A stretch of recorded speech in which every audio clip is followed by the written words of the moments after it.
My name is Jean-Guy Talbot. Over these 30 years, I started my practice from my basement with no clients, no employees, and built it to the current size of over 60 employees with 7 locations across Manitoba.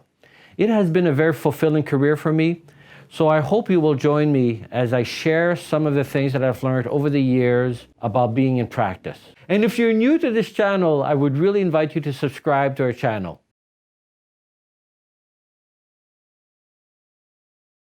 I met a lady a couple of weeks ago, 3 weeks ago, and she was saying, I'm trying to build up a team, but the whole idea of training them really stinks.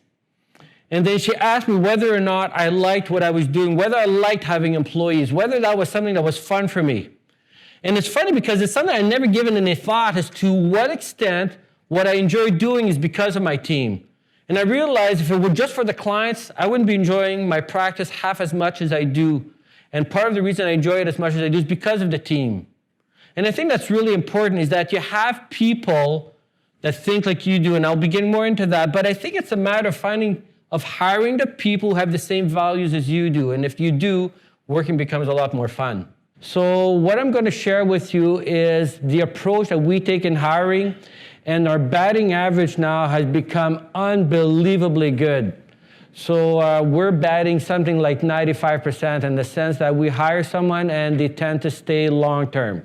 We hire totally based on their core values, on their philosophy, and we put very little weight on technical skills. We really don't care what you know and don't know.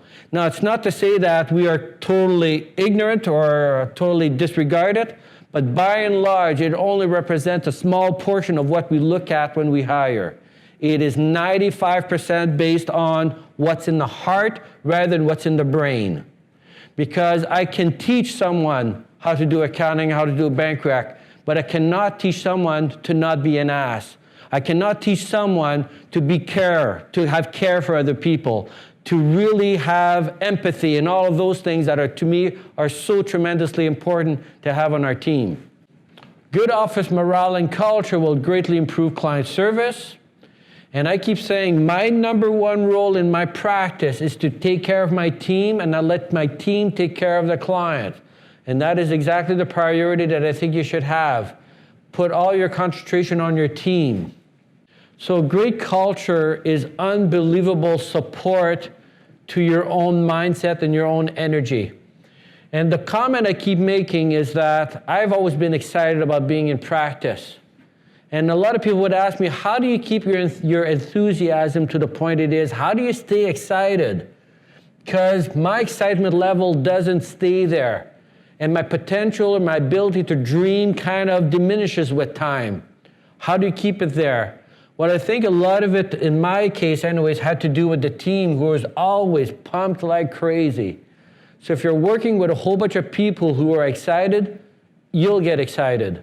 Take care of your own energy level. And remember a little bit earlier I talked about recognizing what are the things that fills your tank and the things that empty it.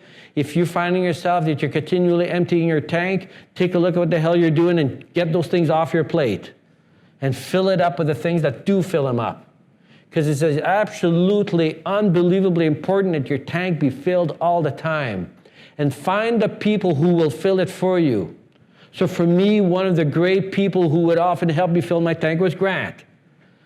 But he wasn't the only one. I had a whole bunch of people that I would go to fill my tank. But you find those people and you get all you can out of it. And with the part that's kind of fun is I noticed a lot of people use me to fill their tank because I get excited. But I keep saying the reward of having employees and having a good team and having great culture goes well beyond the money you're ever going to make. And some people will ask me, well, what keeps your excitement going and all that? But the thing is, it doesn't take that much.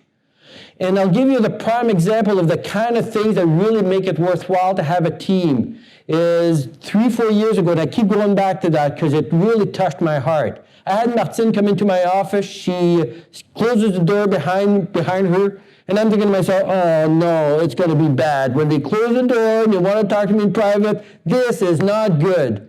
So she comes to my desk and says, Jean-Guy, I'm here to tell you this is the best fucking job I've ever had in my life. And she turns around and leaves. And I thought, okay. That is what it's all about. It's that excitement that she had and the way she kind of blurted it out, and that's Messin style. But man, that gives me energy to last me almost an entire year.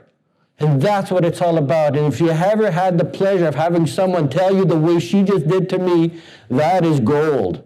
And my objective, obviously, I'm looking for that dopamine, that will get it.